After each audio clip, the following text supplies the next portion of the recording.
Bonjour et bienvenue à notre émission du Livre au cœur, cette belle émission littéraire au cours de laquelle nous recevons nos gens de plume des Laurentides. Aujourd'hui, je reçois Roxane Turcotte. Bonjour Roxane. Bonjour Martine. Ce n'est pas la première fois qu'elle vient, Roxane. C'est une écrivaine prolifique, une écrivaine jeunesse prolifique. Elle était également présidente de l'association, donc nous avons beaucoup de choses à dire et c'est pour ça qu'elle est invitée plus d'une fois dans une année. Alors Roxane, on va faire évidemment un portrait, on va balayer notre année et on va projeter l'année suivante. Première chose, changement de garde. Oui. Voilà. Alors, tu as été présidente du conseil d'administration de l'Association des auteurs des Laurentides pendant combien d'années? 2 années et demie. 2 années et demie, mais ça fait combien de temps que tu es au conseil d'administration? 7 ans. 7 ans. Alors, tu as fait ton mandat de présidente qui a été très apprécié. On t'en remercie. Et maintenant, quelqu'un d'autre a pris la relève, qui est un auteur également de l'association, bien sûr, Maurice Jean. Alors, on lui souhaite bonne chance et nous le recevrons en temps et lieu pour le présenter et qu'il nous fasse lui-même à ce moment-là les bilans au moment opportun. Alors, tu as...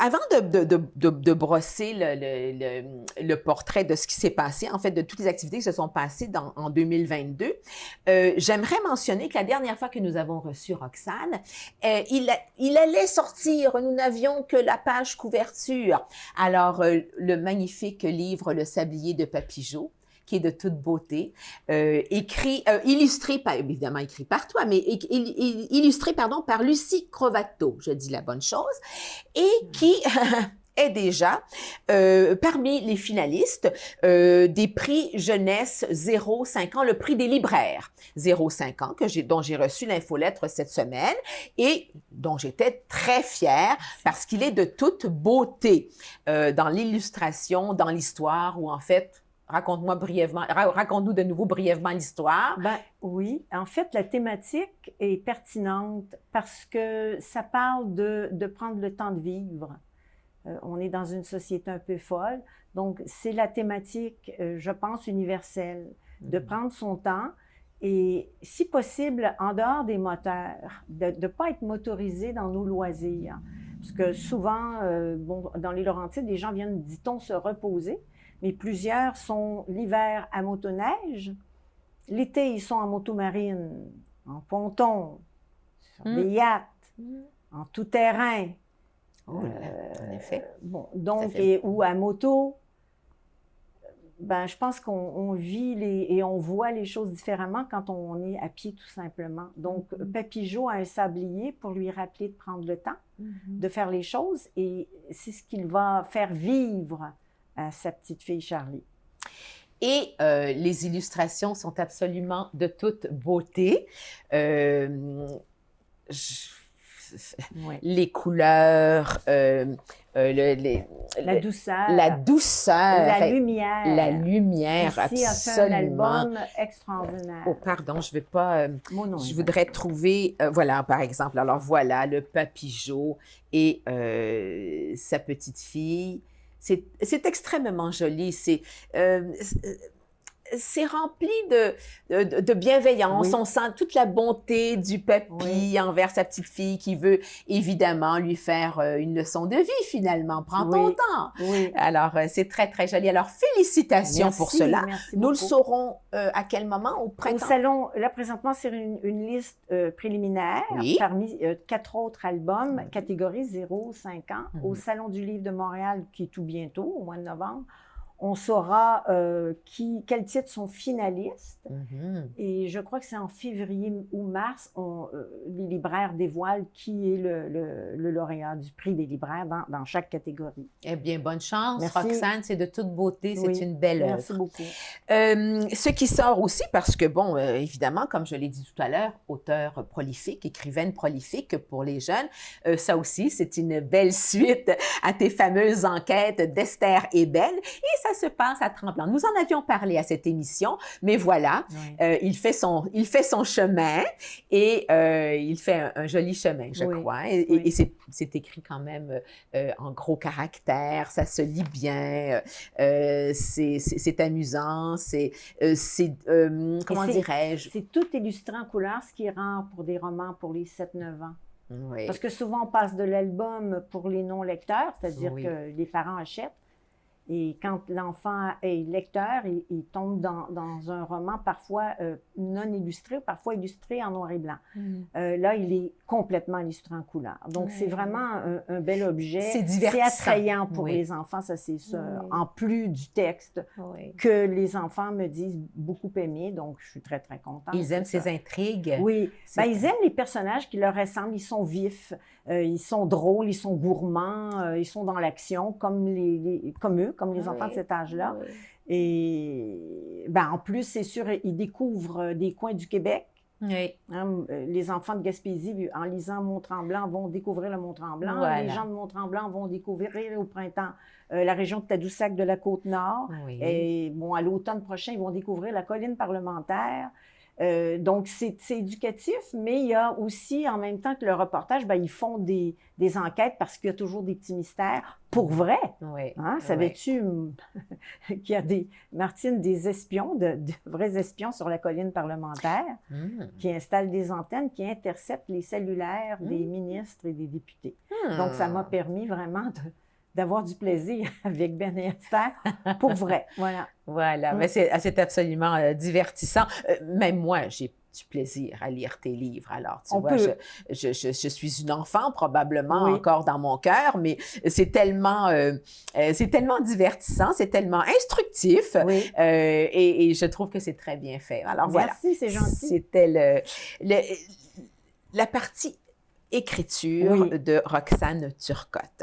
Maintenant, nous allons avoir prochainement le prix de l'année du livre, le prix du livre de l'année de l'Association des auteurs des Laurentides, le prix évidemment 2021 pour l'année qui est passée. Nous avons, notre comité de lecture a fait une sélection. Cette sélection est maintenant entre les mains d'un autre comité de lecture pour aller choisir le ou la finaliste. Est-ce qu'on dévoile? Oui. OK. Je pense qu'on peut. Vas-y. De donner Je te laisse la main. Des livres. Voilà. Donc, je pense que l'an passé, à Auteurs des Laurentides, on a, pour le 20e, créé 3 prix qui seront récurrents. C'est le prix Claude-Henri Grignon, qui est remis à l'auteur des Laurentides pour sa participation importante à la littérature nationale. On le fera aux 4 ans parce que c'est quand même un gros prix, donc il faut aller chercher les candidats, etc. On avait le prix de l'auteur émergent, c'est Claude Desjardins, un journaliste culturel qui l'a obtenu. C'était son premier livre. Et on avait le prix des libraires, donc le livre jeunesse le plus emprunté. Et puis on s'est dit, cette année, on va pas ne pas remettre de prix, donc on crée le prix du livre de l'année 2021 et on souhaite le faire à chaque année, prix du livre de l'année 2022, 2023, etc.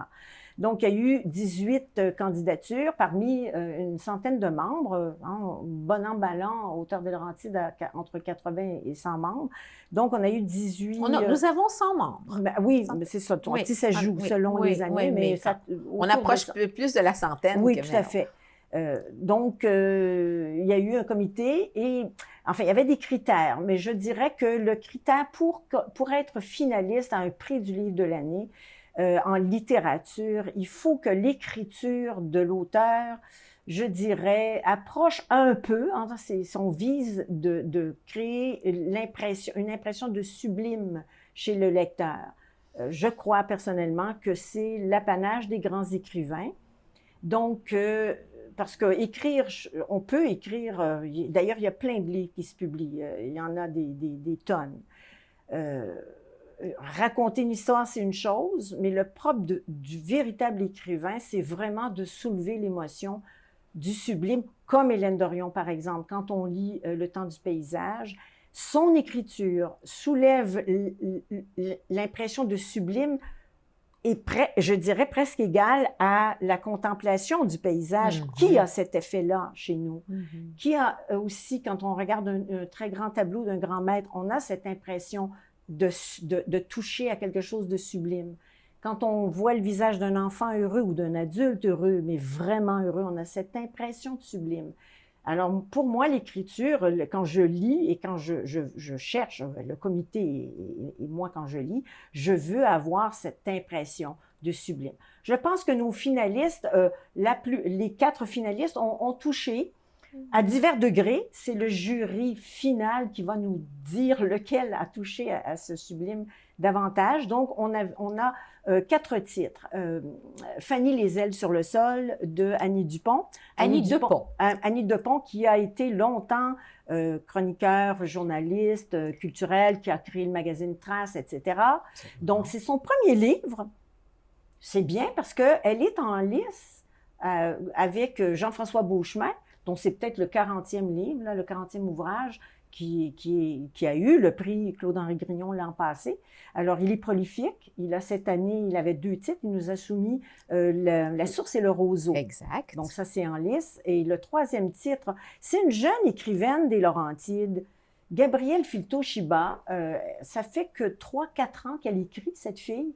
J'avais entendu, il y a 3-4 ans, je l'avais entendu lire un extrait de son premier livre, Encabané, et je m'étais dit, oh là, on a quelqu'un, on a une Nous l'avons reçu d'ailleurs. Ce sont tous évidemment des auteurs et autrices que nous avons reçus ici. Donc, son titre, celui qui était publié en 2021, Bivouac, est en lice, évidemment. Qui est en fait le 3e du triptyque Encabané, Sauvagine, qui remporte des prix dans la francophonie dont on va faire un film. D'ailleurs, on est fiers d'avoir ces auteurs, membres d'Auteurs des Laurentides, et qui ont soumis des titres parce que ce sont des gens qui ont des dossiers de presse et des prix. Gabrielle, présentement, le 2e dont tu parles, Sauvagine, est en liste pour le prix des libraires de France. Donc, on est ravis. Elle n'arrête pas de faire parler d'elle, donc on est très contents. Et le 4e titre, c'est... Va me chercher, Baby Doll, que tu as reçu, Lucie Lachapelle. C'est son 3e, je crois, ouvrage qui raconte un récit prenant et très touchant. Donc, moi, j'ai hâte. Là, il y a trois jurés qui sont en train de lire les 4 ouvrages. Ils vont délibérer début novembre et on le saura à un souper le 17 novembre. Le 27. Le 27. Non, le 20 novembre, parce que le 17, c'est le 17. C'est le 17? Ah oui. OK, c'est le 17 novembre au Recto Verso. D'accord. À moins qu'on ait changé les dates. Mais enfin, en novembre, moi, j'ai réservé le restaurant. Nous l'annoncerons de toute façon. Oui, on saura. Là, les finalistes, chacun sait qu'il est finaliste, mais ne connaît pas le nom des autres finalistes. Moi, je veux qu'il y ait un effet de surprise quand on va les annoncer. Là, on le dit maintenant. Mais enfin, c'est très dévoilé. C'est très excitant, tout ça. Maintenant, l'Association des auteurs des Laurentides a été a beaucoup travaillé pendant l'année 2022. Nous avons fait beaucoup de choses. Il y a eu beaucoup d'activités, des nouvelles. On en a poursuivi d'autres, etc. Est-ce que tu nous fais un bilan de nos activités 2022? On a été très occupés avec notre directrice générale, Nadine Cazenave, qui a mis sur pied aussi et qui a élaboré, qui a coordonné. Enfin, il y a eu un travail d'équipe extraordinaire. Avec les membres du conseil, avec les membres des auteurs du conseil bénévoles qui ont beaucoup appuyé Nadine. Je mentionnerai au passage. Nos bénévoles. Oui, Cynthia Lisa Dubé a beaucoup appuyé dans des projets. Michel Bouvrette, mon Dieu. Maurice Jean. Puis Colette Majeur, Jean Chapelot, Maurice, donc qui ont participé au projet, mais qui ont aussi appuyé Nadine. Me permets-tu de consulter les notes? Absolument, parce que là, tout par cœur, c'est pas possible. Vas-y. Auteurs des Laurentides, c'est sûr, on a la chance, en fait, non, c'est pas de la chance, parce que c'est nous qui avons mis ça il y a plusieurs années sur pied, une librairie lue et relue. Donc, ça représente donc l'apport de revenus autonomes. Alors, la librairie fonctionne chaque année de mieux en mieux. On a une vingtaine de bénévoles. Les chiffres mensuels varient entre 4 000 et jusqu'à 8 000 $. On parle de livres, de bouquins usagés, donc lus et relus, donc voilà. Donc ça, c'est formidable. Par ailleurs, on reçoit des subventions. On les demande et tant mieux si on les reçoit, ça veut dire que les projets présentés sont intéressants. La MRC des Pays d'en haut a financé le projet Consommer local, lisez local. Donc cet été, on a eu des auteurs présents au marché d'été de Sainte-Adèle, on a eu des auteurs présents au Jardin de François, au marché de Nominingue, au marché de Morin Heights, au Salon des Amis de Saint-Jérôme. On est allé même jusqu'à Montréal avec Artisart à Montréal, au marché Bon Secours. Dernièrement, les auteurs ont participé à l'Oktoberfest. Oui. Et là, il y aura le marché de Noël de Sainte-Adèle et on a eu le Festival des auteurs au Carrefour du Nord, en collaboration avec Renaud Bré. On a mis sur pied 3 foires des bouquinistes, donc qui participent à l'apport de revenus autonomes. Ensuite, alors je vais parler aussi de l'espace Pauline Vincent. Alors, à l'espace Pauline Vincent, qui est adjacent à la librairie Lus et Relus et au bureau de l'AL, on a maintenant une librairie. Maurice a aménagé, voilà, l'espace, les murs pour recevoir les livres des auteurs qui sont en vente régulièrement. Et il y a des expositions, une partie de la salle qui est réservée aux expositions ponctuelles. Voilà, donc les peintres peuvent soumettre un dossier pour exposer. Chaque mardi du mois, il y a des rencontres d'auteurs à 16 heures. Donc, si vous n'êtes pas encore membre, on vous invite à le devenir. Alors, il y a des échanges intéressants, il y a des auteurs intéressants. On a même Jean-François Beauchemin, notre président d'honneur, celui qui a eu le prix Claude-Henri Grignon, qui participe. Ça, c'est formidable. Et c'est un partage, en fait, de façons de faire, d'informations, de petits trucs, de toutes sortes de recettes, exactement, d'écriture et tout ça. Quand les gens sont bloqués, ils peuvent se dire, moi, ma recette, c'est très intéressant. On a eu aussi... c'était le financement du MCC. Donc, MCC, c'est Ministère Culture et Communication, qui avait... on a reçu une subvention bien méritée pour inviter des auteurs à une formation pour intégrer la réalité augmentée à leurs ouvrages. Ils l'ont fait. Après, ils ont été en tournée à travers la MRC des Pays d'en haut pour montrer au public, voilà, la réalité augmentée. Par exemple, si on met un téléphone, un appareil intelligent sur une page couverture, on peut avoir une partie qui va s'animer. Donc, ça ajoute... disons, à l'attrait de la page couverture d'un livre. Ça peut être à l'intérieur du livre également. On a eu de la MRC des Pays d'en haut et du projet Nouveaux Horizons aînés un budget, encore là bien mérité, pour créer des balados.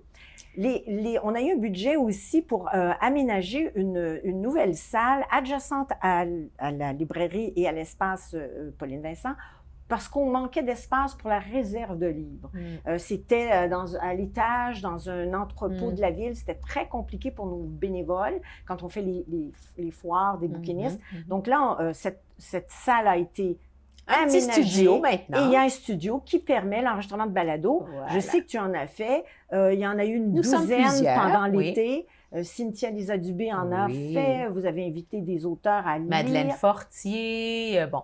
Et en fait, nous lisons des extraits de livres de nos auteurs et pour titiller l'envie de lire c'est une belle façon. Auteurs. Oui, c'est une belle façon. Donc, il y a eu, je disais, la tournée, on en a parlé. Et bien sûr, 34 émissions TVCL, émissions littéraires. Tu as reçu plein d'auteurs qui sont venus parler de littérature. 34 auteurs. Alors, il y en a eu 20 dans la période hiver-printemps et nous en faisons 14 pour l'automne. Donc, ça, c'est une belle plateforme, une belle visibilité pour nos auteurs et un bel échange. Et tu as commencé à en faire dans les Basses Laurentides. Et ça fait partie d'un projet, parce que dans le plan stratégique d'auteurs des Laurentides, sur 4 ans, on a parmi les points à développer, on fait une campagne de promotion dans les basses Laurentides.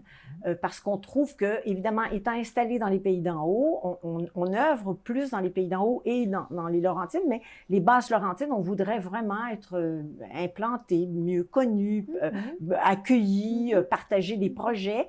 Donc, il y a cette émission qui à s'appelle... la TVBL, qui s'appelle Autour des mots, et où c'est tout à fait différent de ce que nous faisons ici à la TVCL, c'est-à-dire qu'on joue autour des mots, on écrit différemment que pour un livre. Alors, on écrit des chansons. Qu'est-ce que ça demande d'écrire des chansons, écrire des scénarios, des spectacles d'humour? Enfin, on explore d'autres genres d'écriture. Alors, ce sont 6 émissions à la TVBL sous le nom de Autour des mots, et c'est absolument merveilleux. Et ça permet vraiment, parce que l'Association des auteurs des Laurentides, ce sont toutes les Laurentides, des basses au haut. Au-delà de Mont-Laurier. Voilà. Donc, c'est une belle façon d'avoir une visibilité. Puis, il y aura autre chose, d'autres projets également. Oui, là, on va faire une tournée auprès des bibliothécaires.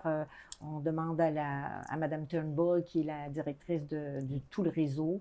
Je lui ai présenté le dossier, puis elle accepte tout à fait de nous recommander auprès des libraires, des bibliothécaires, de façon à ce qu'on puisse organiser des activités littéraires dans les basses Laurentides. De belles associations. Il y a aussi des tables rondes auxquelles on a participé au Salon du livre de Mirabel.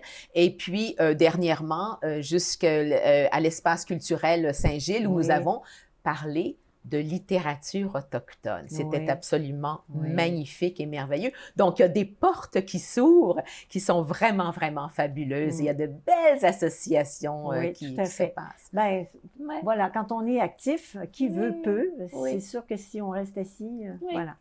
Alors, ben, quoique ce n'est pas désagréable d'être assis et de lire. Bon, si on veut faire voir le livre. Il y a aussi, Auteurs des Laurentides produit mensuellement une infolette. Donc, si vous devenez membre, vous serez au courant de tout ce qu'on prépare à chaque mois. Donc, c'est 2 auteurs bénévoles, Karine Raymond et Ginette Levesque, qui ont pris la relève de Nadine parce que notre DG fait beaucoup.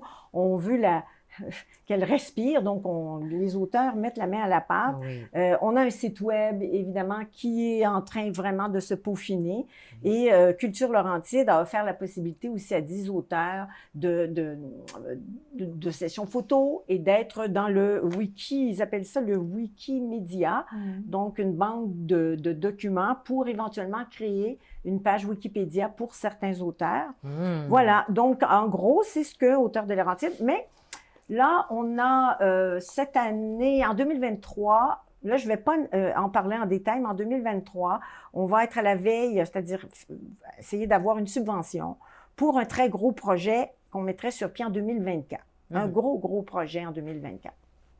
C'est ça. On n'en dit pas plus parce que c'est en voie de. Oui, mais on a les projets pullulent dans la tête de nos auteurs, dans la tête du conseil, dans la tête de nos bénévoles et tout ça, et ça fait vraiment des choses absolument fantastiques. Alors, ça, c'est extraordinaire. Donc, l'Association des auteurs des Laurentides est ouverte à toute inscription de quelque auteur que ce soit qui veuille bien se joindre à nous et offrir, il y a quand même, quand on fait partie de l'Association des Laurentides, ce serait bien quand même de mentionner que ce n'est pas tout de faire partie de l'Association des Laurentides. Encore faut-il quand même donner un petit peu de son temps, participer à certaines choses de façon bénévole. On ne demande pas là, des heures et des heures. 5 heures par année. 5 heures par année pour au moins s'impliquer dans les activités ou dans dans ce qui peut se passer. Donc, si vous avez des idées, si vous avez des projets ou si vous voulez simplement participer, mettre la main à la pâte, c'est ce qu'on demande à l'association. Ce n'est pas une association où on s'assoit et on attend de recevoir et d'être servi. Bien sûr, il y a beaucoup de choses pour les membres, mais il faut quand même donner un petit peu de soi, n'est-ce pas? Je pense que qui dit association. C'est ça. On est tous ensemble, donc c'est bien de donner un peu de temps. Je pense qu'on n'est pas exigeant. Tous les membres du conseil d'administration sont bénévoles. Les auteurs que j'ai nommés sont bénévoles. Donc, on demande à nos membres de donner 5 heures par année. soit à la foire, quand on fait la foire des bouquinistes, soit à la librairie, soit quand on met sur pied une tournée, de prendre en charge, voilà, si je vis à Wentworth, je vais prendre en charge la présence des auteurs. Bon, rien d'extraordinaire. Enfin, rien de trop accaparant, non. mais définitivement au moins un petit coup de pouce qui permette de se rallier finalement à tous chacun. Enfin. Qu'est-ce qu'on se souhaite à l'Association des auteurs des Laurentides pour 2023? Ben, moi, je souhaite à notre nouveau président qui a déjà fait beaucoup. Maurice, il est vraiment impliqué, heureux. Le catalogue aussi qu'il avait fait, il a fait vraiment beaucoup de choses. C'est vrai. Maurice veut... il y a un projet qu'il appelle « 1000 merci ». Oui. Il aimerait que les villes participent à l'achat de livres des auteurs des Laurentides et les offrir voilà, aux aînés qui ont participé. Voilà, le projet, c'est 1000 merci. Donc, à cet effet, il a répertorié les ouvrages plutôt récents. Oui. Je crois que c'est entre 2017 et 2022 des auteurs. Donc, il a créé un catalogue, il a un logiciel qui travaille bien, il a fait quelque chose de très bien. Et c'est sûr que j'espère que ce beau projet va marcher. Et le catalogue est utilisé aussi dans notre campagne de promotion dans les Basses-Laurentides. Auprès des villes. C'est ça. Donc, il y a très peu d'associations. Moi, on me le dit quand je suis dans les salons du livre, par exemple à Montréal, que les gens me disent « Ah oui, auteurs des Laurentides », ils entendent parler et ils me disent « Ben là, cette association-là, vous ne chômez pas. » Je dis « Non, en effet. » Alors, donc, je souhaite à Maurice, vraiment, il a déjà commencé, ça faisait un petit moment, parce que moi, ça fait quand même 7 ans, puis je suis prise par mes activités d'écrivaine, de médiatrice, je rencontre beaucoup d'enfants, je fais beaucoup de salons, j'écris aussi beaucoup, donc j'avais besoin de quelqu'un de disponible plus que moi. Moi, j'avais l'impression, parce qu'on m'avait demandé d'être temporairement, moi, dans ma tête, c'était temporaire, je l'ai dit à tout le monde, je ne veux pas être présidente, ce n'est pas mon activité principale. Et Maurice, il avait cette énergie et le temps, plus de temps que moi, et il le fait très bien. Donc, je suis ravie. Je l'ai remercié plusieurs fois. Ça faisait des mois que je lui demandais.